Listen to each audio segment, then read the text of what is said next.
what is the interplay between Heroku and Salesforce? Because you say Heroku is platform as a service, and we know Salesforce to be elementally a platform as a service to some extent as well. So what's the interplay between Heroku and Salesforce? How do they coexist together? Okay, so see Heroku for certain specific use cases where maybe Salesforce is not going to be your best platform for doing so. Let's say that your team already has a pre-existing system or application built on these languages I mentioned, but these applications need to use Salesforce data. So now we have one problem to solve. How I'm going to bring Salesforce data into my application and vice versa. How I'm going to get my data from my application into Salesforce. It's a typical integration that folks do with Heroku applications. So you can integrate Salesforce and Heroku. First, we have one integration point, which is Heroku Connect. Heroku Connect allows you to synchronize your Heroku database, which is a Postgres database, one of the most, I will say, popular and performant open source databases out there. So you can synchronize your Postgres database on Heroku with Salesforce objects automatically. You connect your org, you select the objects you are going to map within your table, and that's it. You can consume Salesforce data as if it were Postgres data.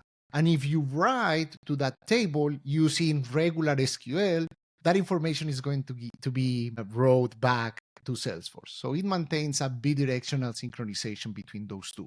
That's one way. Recently, we launched an integration with Data Cloud, also with PostgreSQL.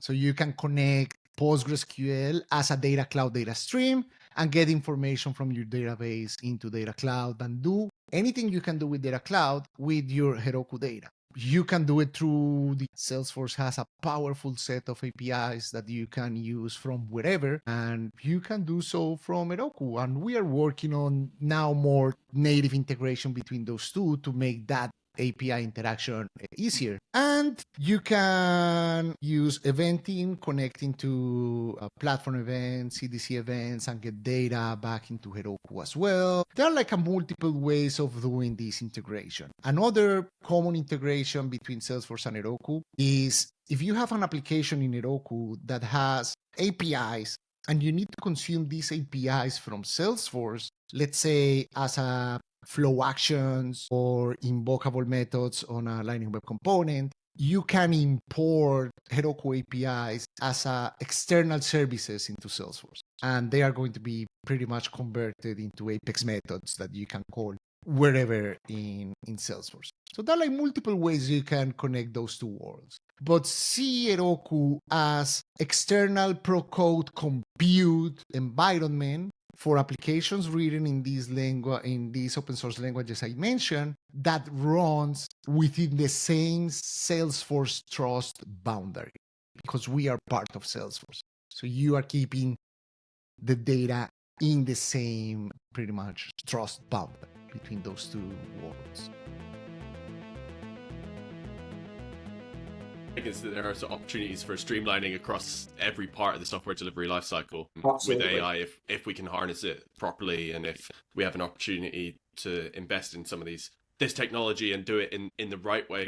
And you mentioned there already things like GDPR considerations, or maybe if you're in the US, like HIPAA and the CCPA and all those kind of things. Are there some other key considerations that we need to be super mindful of when we're adopting this technology and using it to deliver functionality on the Salesforce platform? So using AI to build code, there are many considerations. For instance, where is the source of the actual code that AI produces? If the source is the internet, you need to understand some of the limitations and the risks involved. Solutions will be limited to generic type solutions using the internet as a source. I will not generate solutions that are very, very bespoke and tailored and unique to the skill and the processes of a customer's actual system. Okay. The source of information for SES, however, is the internal code of a system, and a partner's code that have accepted to share code with that actual system. Therefore, SES learns the bespoke setup of a customer's system. So that's a big difference. Code originating from the internet cannot always be guaranteed to work and fulfill the user requirements and to have thoroughly been tested, because you're just basically taking off things like blogs and so on and so forth. Yeah. The one thing we have learned from the recent CrowdStrike global outage is the fragility of complex systems, and the interconnectivity of complex systems is not just the IT industry's biggest strength, but it's also the biggest weakness and risk. The CrowdStrike episode underlines the importance of humans remaining at the epicenter of the development, quality testing, decision making, and strategic thinking. Okay. You also need to understand what information is shared with AI, and does that information persist in the large language model? Okay.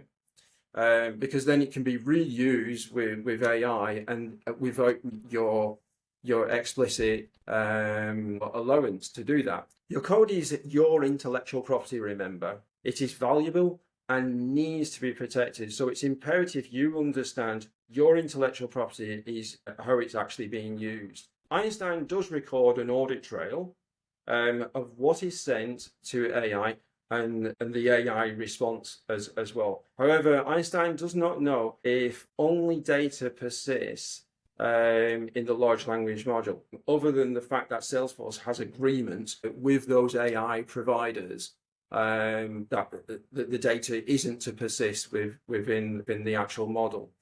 SES is native to Salesforce, and no large language model assets go outside of your system without your express approval, and that's guaranteed. AI can have a propensity to hallucinate as well, and that doesn't mean that AI has had a few cocktails on a wild night. Yeah, hallucinations don't occur because the AI engine is at fault, but because the data of the large language model is inaccurate or has incomplete information. An AI cannot present plausible answers to questions.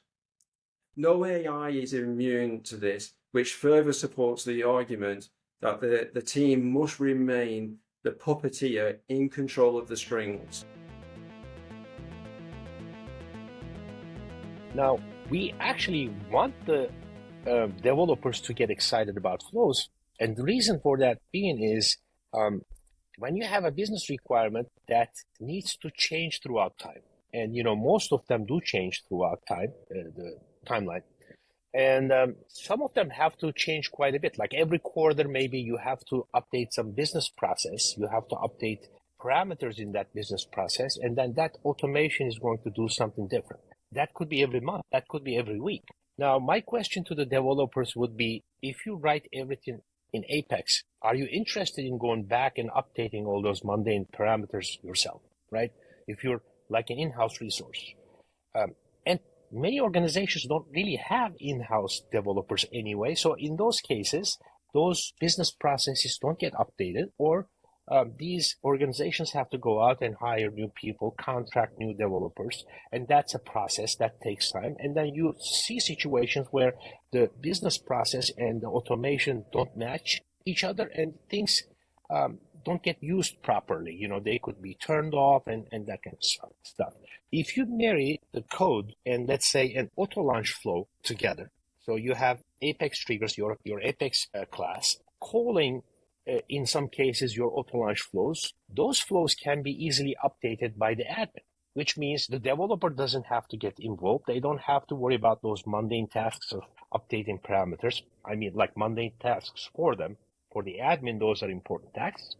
And things get updated properly, and everything is kept in sync, right? And if you flip the script, if you actually do it the other way around, you can have the admin developing triggers and flows and that kind of stuff in the flow canvas. And there are just some things that are simply done better in Apex, like, Stockwell is much more powerful in Apex. You can get your records much more efficiently, much better. Collection operations are much better in Apex. Some integration actions are better on the code side.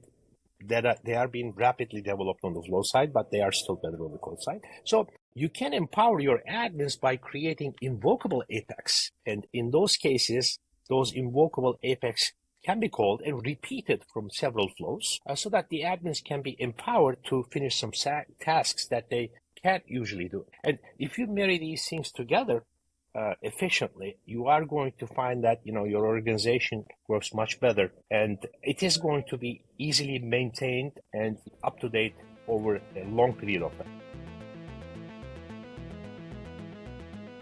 Obviously, we want to see a holistic and combined approach to development on the platform where admins and developers, BAs, etc., like work in harmony. And looking back at how your career's evolved over the last 10 years in Salesforce, and with all the exciting new things, Agentforce, etc., what do you think is going to be the cornerstone for yourself and potentially other developers in this space over the next 5 years or so as we get more embedded into these technologies? I mean, a big question there. It is interesting. And I think, it comes back to, I guess, something that I'd mentioned before. I think the roles are, within the Salesforce ecosystem, I think within the kind of the short to medium future, I think roles will change. I believe there's an opportunity for like the admin and devs to become more one, right? I guess. But that will mean, and as I said, that's not for everyone. That isn't for everyone. And so potentially we'll see the beginning of another role that is more of a non-buildy maintainer of the system. I guess maybe that will begin to exist. That might happen. In terms of AI and Agentforce, this is one of the things that you can read up on, and you can get to the point where you're like, do you know what? I think I know everything. And then you wake up the next morning and it's all shot and gone, and it's now completely different. It's all moving so quick, and it really is quick. And you can see how people are bringing parts of AI, or they're using machine learning in their everyday tasks. And I think I'm not sure I see where this big killer scenario will come from that suddenly explodes and it's game changing. I think potentially we'll see our everyday tasks becoming enriched through machine learning and AI, and whether it's Agentforce or Agentforce One or Agentforce Lightning One or whatever it's going to be called. I think we'll see maybe people's the smaller tasks, things like calendaring maybe, or just email generation, or just the stuff that you're doing lots of all the time, having those little tasks becoming enriched and easier might be a way that it all comes in. And then before you know it, you look around and everything's got part of this involved in it. I don't know. I wish I knew. I wish I knew, because I'd start building a company on it, or a product on it, or something.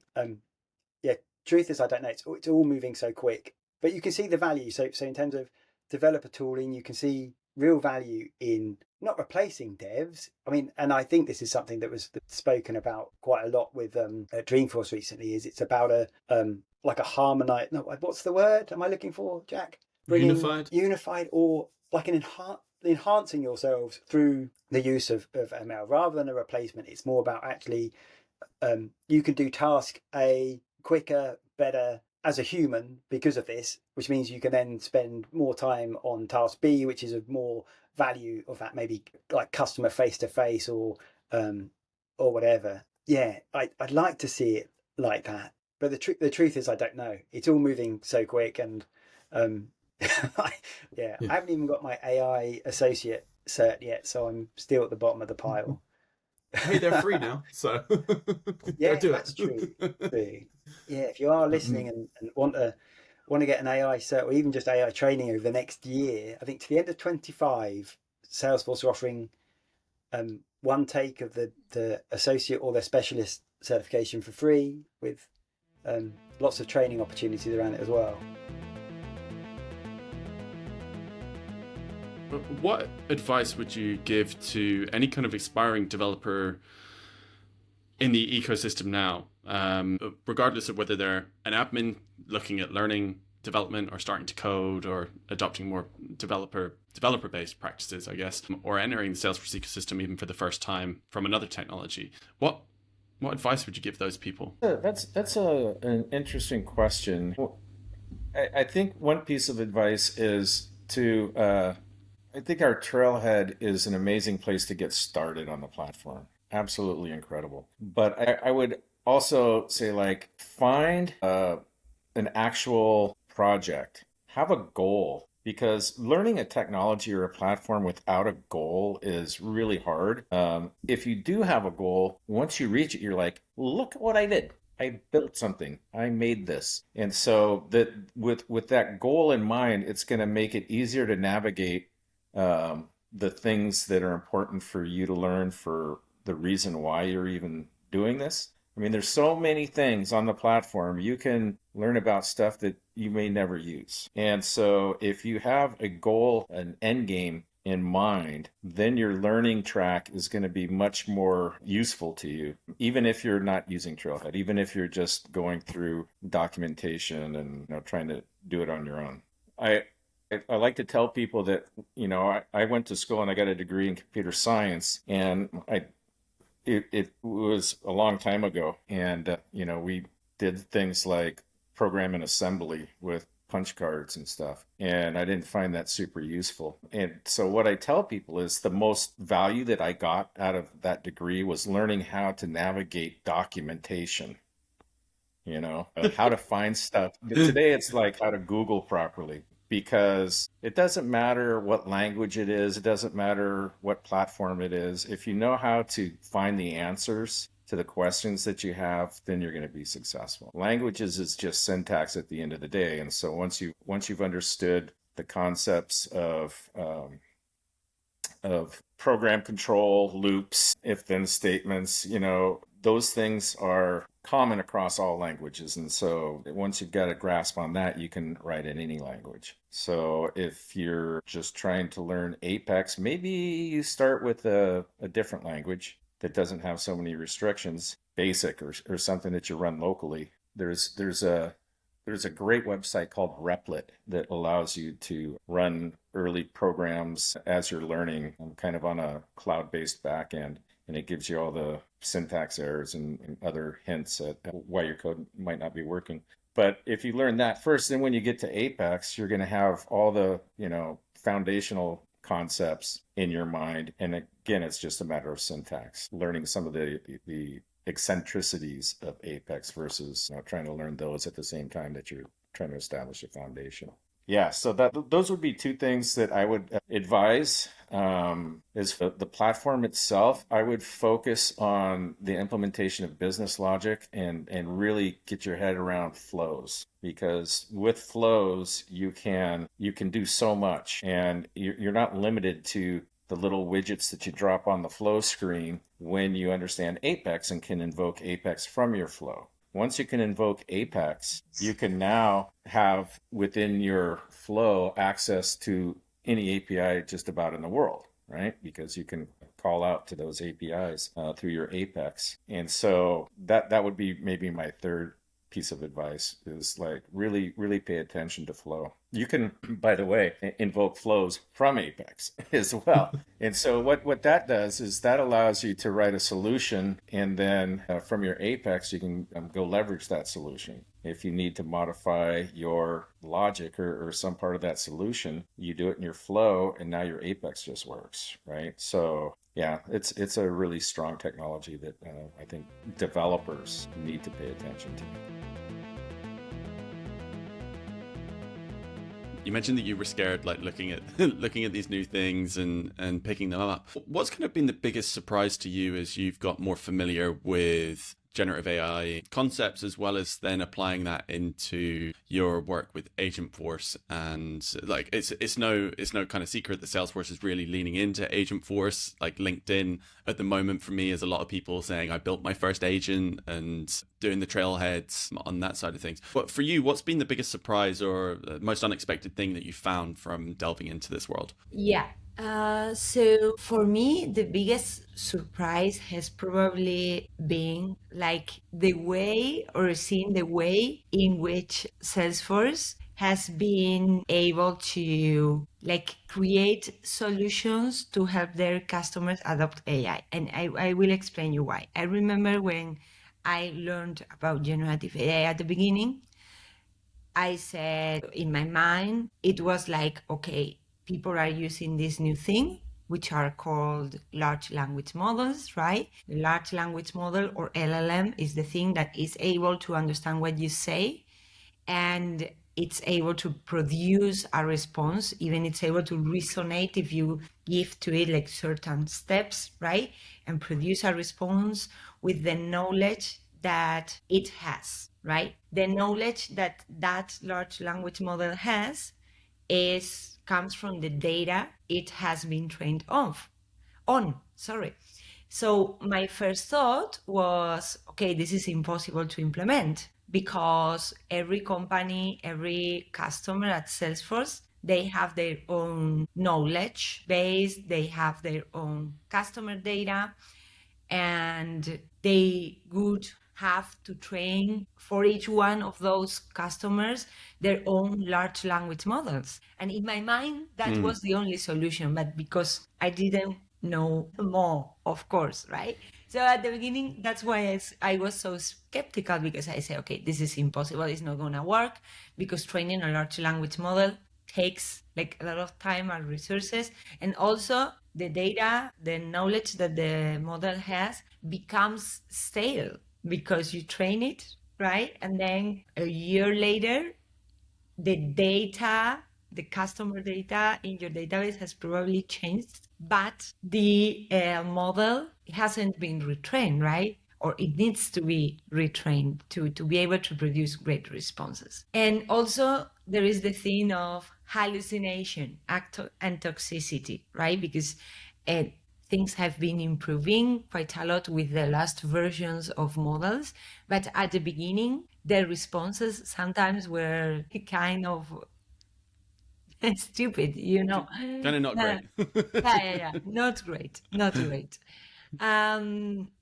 But what I've seen is that thanks to research and innovation and all the great AI leaders that Salesforce hired, and all the people, like all the engineers and product managers, etc., working on the different products, they have done something that overcomes these problems, right? Because the solutions that we propose don't mean or don't imply that each customer has to train a large language model. They said, okay, we need to incorporate customer data or the models need to know about our customer data, and that customer data needs to be up to date, cannot be stale. So what we are going to do is to provide a tool that allows you to incorporate that customer data in your prompts so that you can send it to the model, which is prompt builder,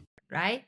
And then they said, okay, the other problem, hallucinations and toxicity. Maybe we cannot control that much what the model, we cannot tweak the model itself, but maybe we can give some instructions to the model and tell the model to not hallucinate and to not produce toxic responses. And even more, we can process the response that the model is returning to detect if there are any toxicity levels, and we can share that information with our customers and warn them. So it's like a really smart solution, right?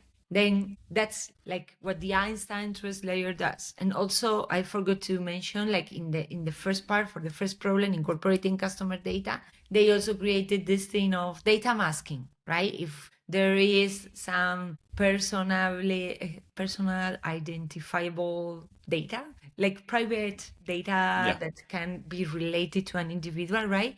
We mask that data so that the model never receives that data really from the prompt, right? And then they did this thing of also creating agreements with the large language models providers such as OpenAI or Azure, so that they don't keep data that comes from Salesforce and they don't use it to train their models. So it's like, for me, at the beginning, it was, I'm skeptical because this is the only solution that I'm able to see. And then I saw like all the different smart solutions that the company applied. And I say, okay, these guys are smart.